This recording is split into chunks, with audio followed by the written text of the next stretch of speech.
रुपए बिल के आने पर दो भाइयों का आपस में झगड़ा हो गया। 18 साला नौजवान ने 18 साला भाई ने अपने मुल्क के जालिम हुक्मरानों से तंग आकर जहरीली गोली खाकर सोने वर्गी जवानी खाक में मिलाकर कब्र की अंधेरी कोठरी में जा सोया। ईमान से बताइए उसकी मौत का जिम्मेदार कौन है? मैं हूँ, आप हैं, या तख्त पर बैठे हमारे वडेरे? बिजली के बिलों ने तो गरीब अवाम की कमर तोड़ के रख दी। मुझे एक मुलाजिम कह रहा था, शाहजी 17,000 बिजली का बिल आया है, किराए का घर है और 2 दिन से बच्चों ने खाया भी कुछ नहीं। जब मैंने उसकी तनख्वाह पूछी तो उसकी आंखों से आंसू बहने लगे। उसकी आंखों से आंसू बहने लगे। वो नहीं, उसकी आंखों से निकले आंसू बता रहे थे कि 16,000 तनख्वाह है और 17,000 बिल आया है। आप लोगों के आगे हाथ जोड़ के अर्जी करता हूँ, खुदारा फलस्तीन के मजलूमों और पाकिस्तान के गरीबों के हक में अपनी आवाज बुलंद करें, नहीं तो याद रखना कयामत के दिन तुम्हारे लिए यही गरीब बहुत बड़ा मसला खड़ा कर देंगे।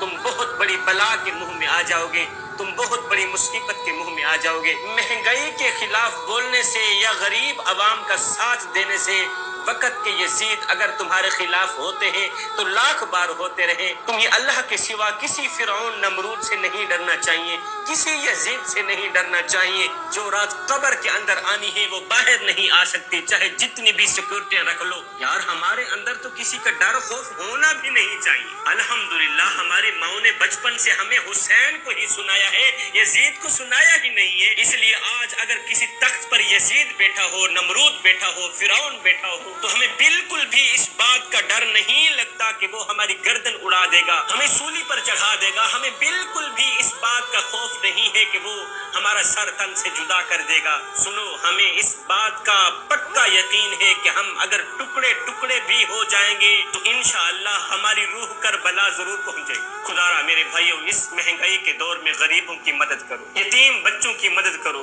वो यतीम बच्चे जिनका अल्लाह के सिवा दुनिया में और कोई भी नहीं। इस बढ़ती हुई महंगाई के दौर में बचा हुआ खाना रूढ़ी पर मत फेंका करो, उठाकर किसी गरीब के घर दे दिया करो, उसकी भूख मिट जाएगी। हो सकता है वही बचा हुआ खाना तुम्हारी बख्शिश का जरिया बन जाए। कचरे पर पड़ी रोटियां रोज ये कहती हैं कि पेट भरते ही इंसान अपनी औकात भूल जाता है। रोटी अमीर शहर के कुत्तों ने छीन ली, फाका गरीब शहर के बच्चों में बट गया। चेहरा बता रहा था कि इसे मारा है भूख ने, हाकिम ने ये लिखा कि ये कुछ खा के मर गया।